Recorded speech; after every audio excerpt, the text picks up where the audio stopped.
Welcome to the Engineering Influence podcast presented by the American Council of Engineering Companies. A big issue for every type of company in the United States today is cybersecurity. It's a huge challenge both to protect a firm's digital assets and then to stay ahead of the bad actors who never stop looking for chinks in the armor. We're going to dive into this issue with Doug Miller, who is founder and CEO of the Brightworks group in Indianapolis. Brightworks is a digital transformation and cloud transition IT service company offering cloud-based managed services to companies in a range of industries, including engineering. Doug recently presented an online class for ACEC on cybersecurity. And if our conversation stimulates your interest, I encourage you to download the program. We'll put a link in the show notes. Doug, welcome to the program. Thanks very much for having me. So for a long time, cybersecurity has been the smart thing to do, that firms should do it. But recently, and based on your program, it's now almost becoming that you have to do it either for insurance or for compliance. Where are we on that? Yeah, you're exactly right. For years, it's been a good idea. When we started our firm 10 years ago, one of the focuses we had and have had for years has been on companies that are subject to some kind of compliance. And one of the reasons for that is they kind of have a gun to their head, right? They have to do this stuff, which obviously just makes it easier for us to sell things to them, right? To sell our services. But there have been a lot of companies that weren't subject to compliance. And so often it's been difficult to kind of get them convinced that they might need to do this. Well, in the last 2 or 3 years, that's really started to change. And the big driver has really been insurance. As more and more companies were hit with cybersecurity incidents, and there were larger and larger insurance payouts. I think we all remember Sony and Home Depot and, some of those very Anthem right here in Indiana. Some of those were very large, multiple tens, if not hundreds of millions of dollars. We've seen several high profile ones. You may remember the pipeline incident that happened on the East Coast last year. Which had not just an impact in terms of that company itself, but actually raised gas prices for a while. And insurance companies have looked at that and said, the losses are just too extreme. We can't have a company like that pipeline company who simply hadn't done anything, right? They had taken no steps to prevent an incident. And it was extremely costly. So insurance companies, even for small businesses now, are getting pretty aggressive about getting cybersecurity steps in place for their customers, or they simply won't provide the insurance. I would imagine that, we hear about these large ones, but I would imagine there's lots of small ones we never hear about because the company just doesn't want to put it out there. Exactly. There are even, frankly, some large ones we don't hear about. There's some regulation being discussed right now to require companies to do reporting so that we get a better sense of it. But certainly, as we look at smaller and mid-sized businesses, it's very common that we hear about or encounter companies that have had some sort of smaller incident. It might be a phishing incident. In fact, that's what most of them are. It might be a situation where they ended up with some files encrypted. And hopefully it's not a business ending situation, but they don't report it. They certainly don't want their customers to know about it. So yeah, there are literally thousands of incidents that you don't hear about. And one reason why I would imagine that firms don't address this issue is it just feels, it's not really in their wheelhouse. It feels big. you just always feel like you're behind the bad guy's always going to be one step ahead of you. I mean, do you encounter this sort of mindset when you're talking to people? I think there are really sort of two drivers for why firms kind of don't do anything about it that we've seen again over several years. And one definitely is what you've just described, right? It's I don't really know where to start. We're an engineering company, right? We might know a lot about civil engineering or traffic management or those kinds of things, but we don't know anything about this. And so we kind of don't know where to start. And we don't even know how to evaluate getting somebody to help us, right? We don't know the questions to ask. And so they're in a little bit of analysis paralysis, right? I mean, I love engineers to death. I'm an engineer, but one thing about us engineers is that if we're lacking data, it can be really hard to make a decision. And so, you'll get that situation where they just don't know, so they won't do anything. The other side of it, though, that's often been out there has been, and this is kind of a problem with the security industry, is that often the solution in many cases has been more expensive than the problem. That firms look at what they might have to spend to implement effective cybersecurity versus what they might pay if they have to deal with ransomware, for example. And they do the math and they say, look, we'll roll the dice. Because if we've got to pay $2 or $3 or even $10,000, that might be less expensive than what we would have to pay for cybersecurity. Now, there's sort of two problems with that. Number one, that the costs of the breaches are going up; they're becoming a lot more expensive, right? And that approach also ignores a lot of the things that happen around a breach, the reputational damage, for example.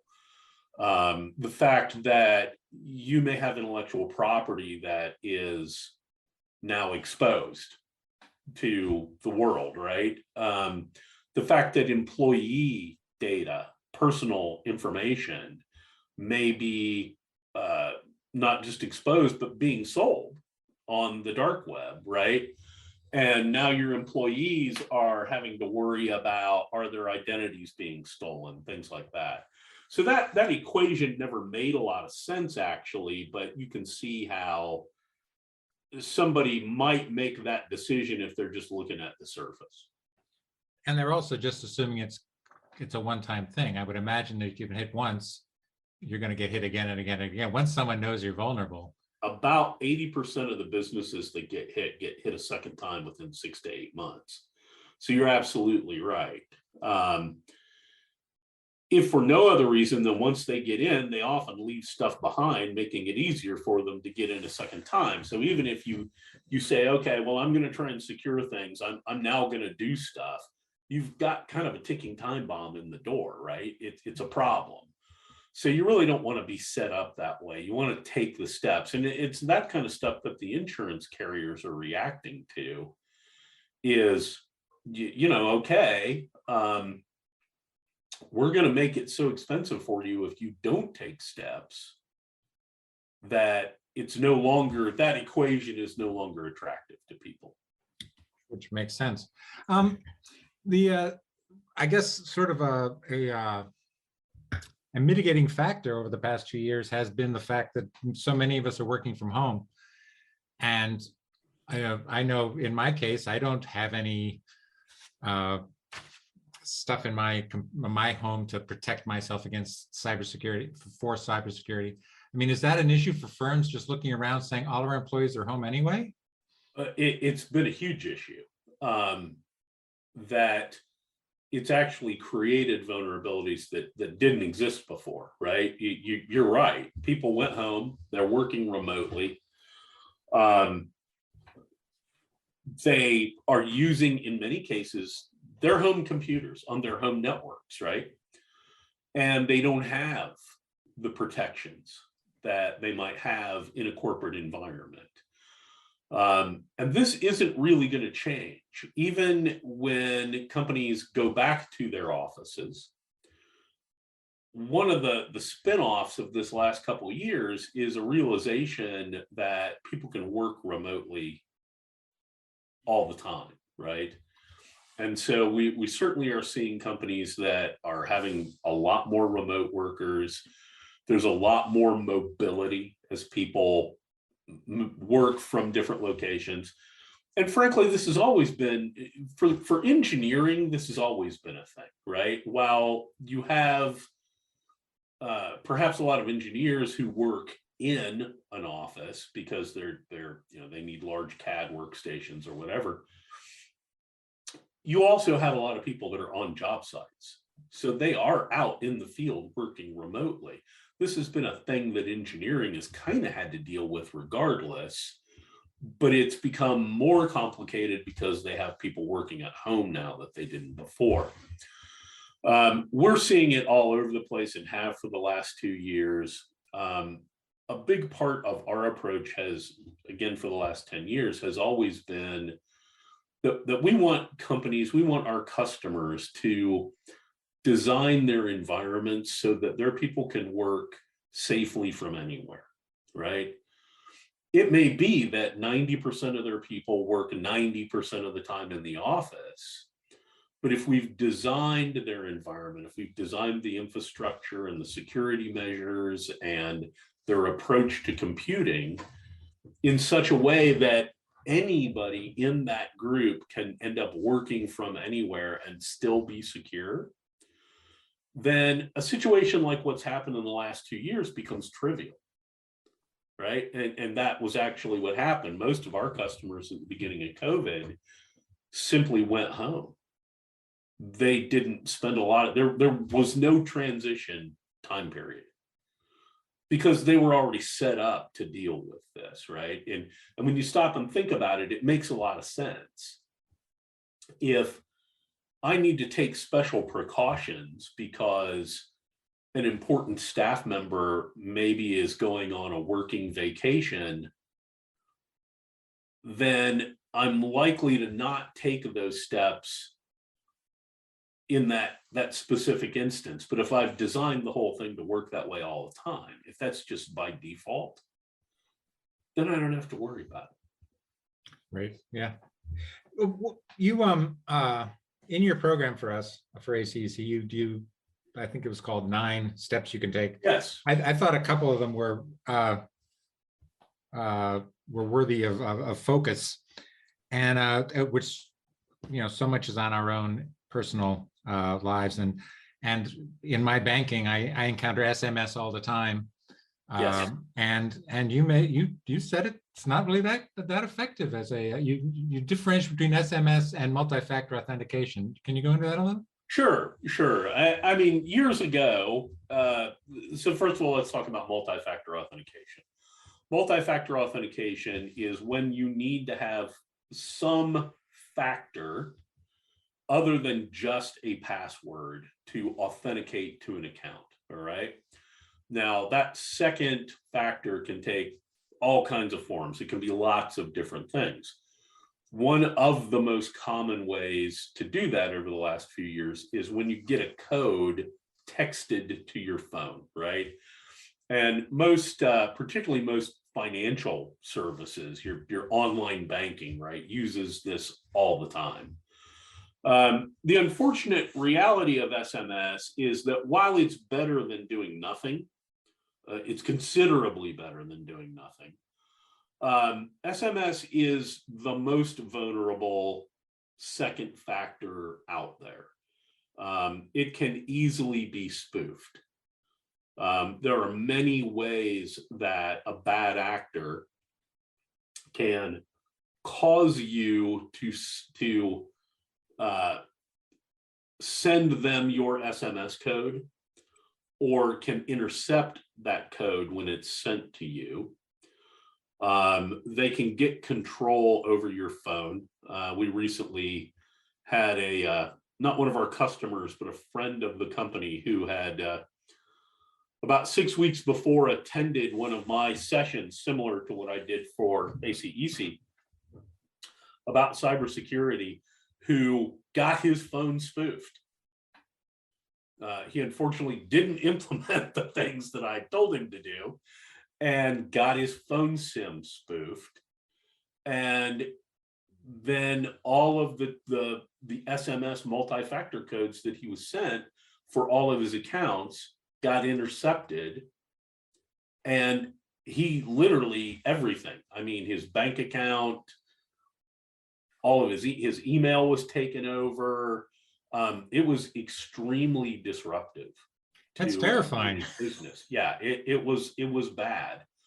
And I still don't know. It's been about 4 or 5 months. I still don't know that he has everything sorted out. So we recommend that anytime that you have the opportunity to upgrade your multi-factor away from SMS, do it. Number one, you should be using multi-factor on everything you can use it on. And number two, if you have a choice not to use SMS, but to use a different kind of multi-factor authentication that's more secure, definitely upgrade from SMS. The unfortunate reality is that particularly for things like online banking, they're going to default to the least common denominator, right? They are retail banks are dealing with tens of thousands of customers, hundreds of thousands, millions if you're somebody like Chase or somebody like that, and you're going to use SMS, right? It is the reality. So we're kind of stuck with that. But on things like your personal email accounts, your work email accounts, other things you have to authenticate to, even Amazon, right? I do this on Amazon. I have multi-factor in place and it's not SMS. Use a different kind of factor. There are authenticator programs, little apps that you can get that you can run on your phone. Even if the SIM swap has been done so that an attacker takes over your phone, because those codes are generated on the phone and not being sent to you, the attacker can't intercept them. The best thing to use is a hardware token. A couple of places make them. Yubico is a manufacturer. Google makes them. And they're just little devices that you plug into the computer that require you to touch them.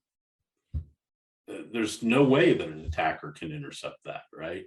And yeah, I get it. It's a thing that adds a step to the authentication process, and nobody likes that, right? It slows things down, but it's kind of like we were talking about at the beginning of this call when you and I first got on, right?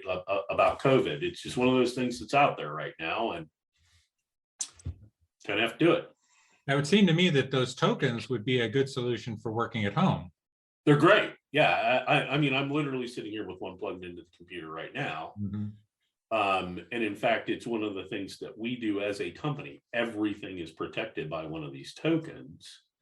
All of our accounts, everywhere, we operate in what's called a zero trust environment. You have to be authenticated each and every time you connect to a resource. So yeah, throughout the day, I'm reaching over and touching this little spot on this authenticator half a dozen times a day. It takes a fraction of a second, but I know that nobody is going to be able to get in, and they're not very costly. They're easy to distribute to employees. They're easy to manage. They're technically, I can't tell you the number of times that I've put mine through the wash, right? You forget that it's in a pocket, you throw your pants in the laundry and it gets washed. And they don't die, right? They're very durable. So it's a great solution. They're not, as I said, terribly expensive. They're very easy to implement. So I recommend that to everybody.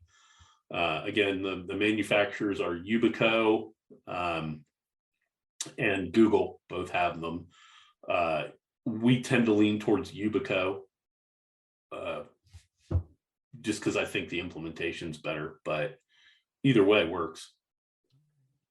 One thing I would imagine that at every company at this point does is backups, regular backups of all their digital assets. But again, you make the point that you can think you're doing a good job, but it's not really, you're not really doing what you need to do. Yeah, I kind of got my start in the backup world.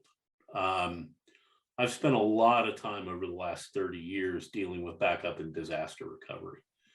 And the first thing I would say is you actually would probably be surprised at the number of companies who still aren't doing backups. Oh, okay, I stand corrected. Yeah. It's a little disconcerting. The number of companies who still can't quite get their head around the idea that, you know, you really seriously need to attend to this. Unfortunately, a lot of the ones who do and have, you know, are doing backups really aren't doing it very effectively. It seems like every time that I talk to a group, I get a question from somebody about, well, we have an external USB drive and we back up to that and we try and take those external USB drives offsite. Is that good enough? No. And everybody's always shocked because that's my answer, right? I just say no. It's that blunt. That is not a good backup regimen. That will fail you for a whole host of reasons. To begin with, any backup system that you have that depends on human intervention is going to fail. Not might, not possibly, it will fail. You will forget to do it. You will put it off longer than you thought you have. You won't conduct the backups correctly. The device will fail. There are just too many ways for that approach and that system to not deliver.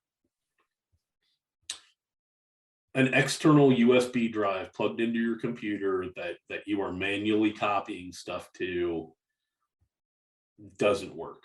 So don't think you're doing backups if that's your solution, right? And again, with people going home, that's often what people have ended up doing, right? Is they think they got something like that. Or they're using Apple's Time Machine, right? Maybe they've got a Mac and they've got it set up and they're using Time Machine. It just isn't reliable, okay? And the time to find out that it wasn't reliable is not when you need it. But that's when we find out, right? Because you don't reach for it, you don't test it, you don't check it out until you need it, and then you go reach for it and it's no good. That's a really, really bad feeling to have, right? That's not the place you want to be. Backup systems need to be automatic. They need to run reliably by themselves. They need to be monitored. If they report an error, that has to be addressed immediately, right? And then there has to be frequent testing. Again, the time to find out that your backups aren't reliable is not when you need to restore something. It's when you're doing a test and you notice, hey, I can't restore everything. Boy, I'm glad I found that out now, right? Right. Cloud-based backups are really what we recommend these days. On the personal side, there's a variety of solutions, Carbonite, other stuff, right?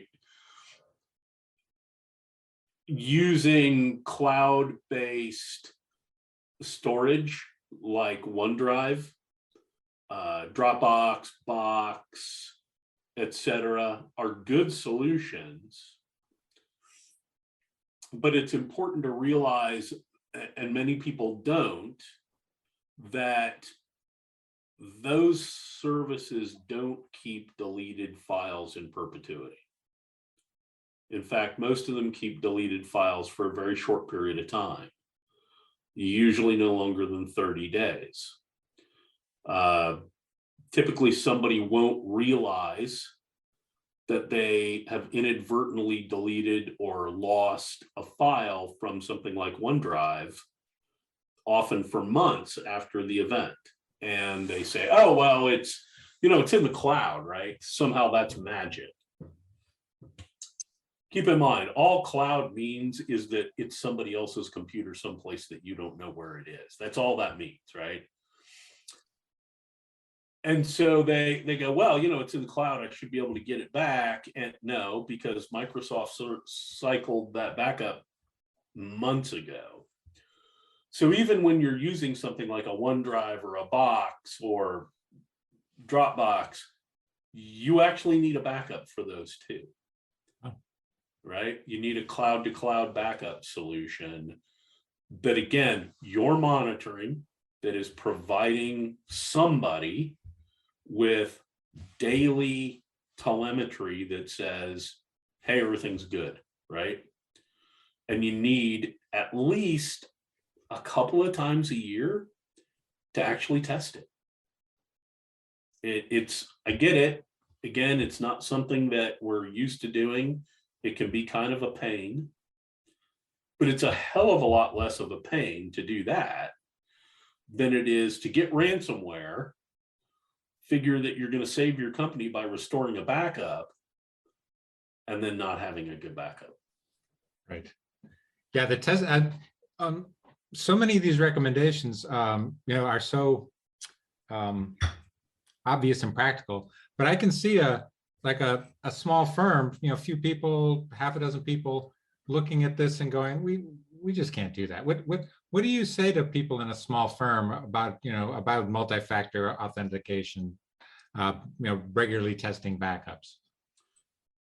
In those situations, the first thing I would recommend is, again, although it's going to cost a little bit of money, partner with an IT provider who's good at this stuff and get somebody responsible for it. Again, if all you do is those couple of things that you talked about, do that. And the challenge for the small firm is often that they have somebody inside the company. Engineering is this is classic, right? They've got that CAD guy who feels kind of comfortable around computers. And so they're going to make that person responsible for this stuff. But that person has a job, right? They're probably billable. And if it comes down to doing the billable thing versus checking the backups, they're going to do the billable thing. And they should, right? It makes sense. So don't get lured into that trap.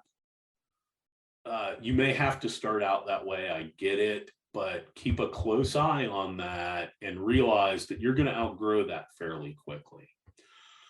The fortunate thing today is that more and more, particularly the backup systems, for example, more and more of those are available online as a service, right? And that's a good way to start out, right? Get everybody using Office 365 and OneDrive to begin with, right? Or something of that nature. For engineering firms, a good alternative that's very engineering oriented is BIM 360 from Autodesk, right? Get all your stuff up into the cloud, get all your storage up into the cloud. That alone is a huge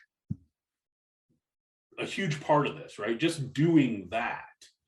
I had a situation maybe 3 years ago where I walked into the office one morning, obviously pre-COVID, because we were still going into the office, and set my computer down, went and got a cup of coffee, walked back and poured the entire cup of coffee into my Dell XPS 15. whole cup. It was fried, right? I mean, it was done. I ran down to Best Buy. I picked up a new machine. I brought it back, and in 30 minutes, I was completely functional again. Completely functional. I had everything I needed to work. And that was because I'm using a whole set. All my storage is online. All my stuff is up in the cloud. All my accounts are managed through multi-factor authentication using identity providers like Okta and things like that. The kind of stuff I recommended in the course. And so it was pretty easy to just log back into stuff and have everything repopulate, right? It wasn't difficult. Find somebody who can help you at least, right? If you don't want to pay for a managed service, but find somebody who can help you get that stuff set up and that you can maybe have check in with you a couple times a year. Yeah, I would agree that, I mean, the key is having someone responsible for it. I mean, your point, of course, is that if someone has billable hours, they're going to go that way. But that's a correction you need to make in the company, because if you don't have someone responsible for it, no one's going to do it. That's right. That's right. It's got to be somebody's job, right? And it has to be a serious part of their job, not as an afterthought. I always make the comparison to physical security, right? I mean, if you're in the office and everybody walks out of the office at the end of the day and nobody's responsible for locking the doors and turning on the alarm, well, eventually a bad thing's going to happen. That's a good comparison, yes. So, take that time. Just closing up here, sort of going back to what we started with insurance. What steps does a firm need to take along this spectrum of steps first to qualify for cybersecurity insurance, and then secondly to lower their rates to a more manageable level? Yeah, and that's a really important question today. So first of all, take some time and take time at least 120 days before your next renewal to sit down with your insurance representative and make sure that you have the right kind of cybersecurity insurance for your company. There are a lot of legacy and existing policies out there that don't really cover the kinds of things that are exposures today. And so one of the unfortunate things is a company that gets hit with something and then finds out that the insurance they thought they had, they don't really have, right? The other reason that you want about 120 days is it might take you some time to put in place things like multi-factor authentication in order to qualify for a better rate.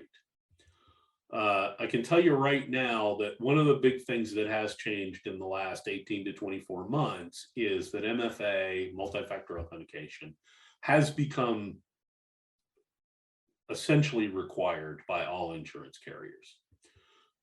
When you go for your renewal, if you haven't yet, you will probably get asked if you have it or not. If you don't have it, your best case is that your rate is going to be higher. Your worst case is that they simply won't insure you. And we are seeing that happening, right? So even if you don't have it and you don't have the time to put it in place, don't just leave that blank box or that box blank on the application and don't answer no.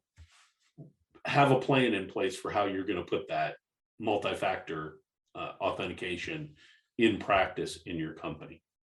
You're going to have to do it. It's the big thing today, okay? Filling out the form is probably the toughest thing that most small businesses are facing today. That the cybersecurity insurance application went from a handful of questions to 10 and 12 page applications with a lot of technical questions. Frankly, sometimes a lot of questions that actually don't apply or don't make much sense, but it's what the insurance companies are asking, and you need to know how to answer those questions. So again, one of the reasons for starting about 120 days out is you may need some help filling that out. Hopefully your insurance provider has somebody that's skilled in doing that, and you can sit down with them, but take that time for that session and fill that form out correctly. One of the best ways to reduce, to number one, be able to get it, but number two, to reduce your premium, is accurately and thoroughly filling out that application. Now, I'm someone that absolutely detests paperwork. I can't stand to fill out forms. So I get it, but you still have to do it. I'm fortunate in that I've got my director of operations is really good at filling those things out, and he fills them out for all of our customers. And so when I have to fill ours out, I give them to him. But, take the time to do it. And if you can't do it yourself, or your insurance provider is not skilled at it, again, try and find an IT services provider who is. As I said, we probably fill out,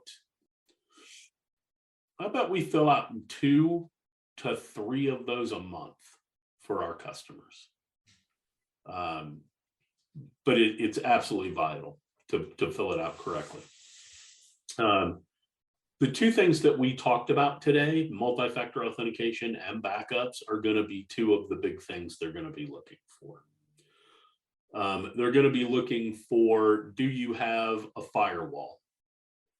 And again, for smaller businesses, this is often one of the things that we encounter, that they've signed up with some internet provider, they've got a cable modem, or maybe even a fiber connection, but they don't really have a firewall. They're depending on whatever security might be in the device from the internet service provider. That's not going to be enough, right? And again, it's going to take you a little bit of time to find a firewall and get somebody to put it in for you. So if your insurance renewal is coming up next week, that's not the time to be trying to figure out how to put a firewall in. But you're going to need a firewall, okay? You're going to need multi-factor authentication. You're going to need good backups. Those kinds of things are a minimum these days. There's certainly other things that you can do. Having a security operations center, which you can often do as a service these days. Endpoint protection. We used to call it antivirus. It's expanded beyond that, right? If you have a bunch of computers and they don't have antivirus, or what we call EDR, endpoint detection and response, the insurance company is going to flag that. It's a thing. If you send employees home and they're working off their home computers and you're not validating that they have EDR before they log in via VPN to your server, that's a problem. The insurance company is going to flag that. So increasingly, making sure that you've taken the time well ahead of your renewal, to be able to go through and take care of these kinds of things is what's going to make it easier for the renewal. Great. I think that's a good way to end. I appreciate you taking the time to talk with us. Well, hey, thanks very much for having me in. And engineering companies are really kind of our largest group of customers, and we enjoy working with them because they understand. They're engineers. They think very logically about these things. So it tends to be easier for us to get engineering companies to understand the need for this stuff than certain other kinds of industries. So I always appreciate talking to folks in the industry, because I feel like we can really accomplish something here, and it's not just wasted time, So thanks very much for having me on. And if anybody has any questions, happy to have a chat with them about it. All right, well, this has been Doug Miller. We've been talking with Doug Miller, who is the CEO of the Brightworks Group in Indianapolis. And you've been listening to the Engineering Influence podcast presented by ACEC. Until next time.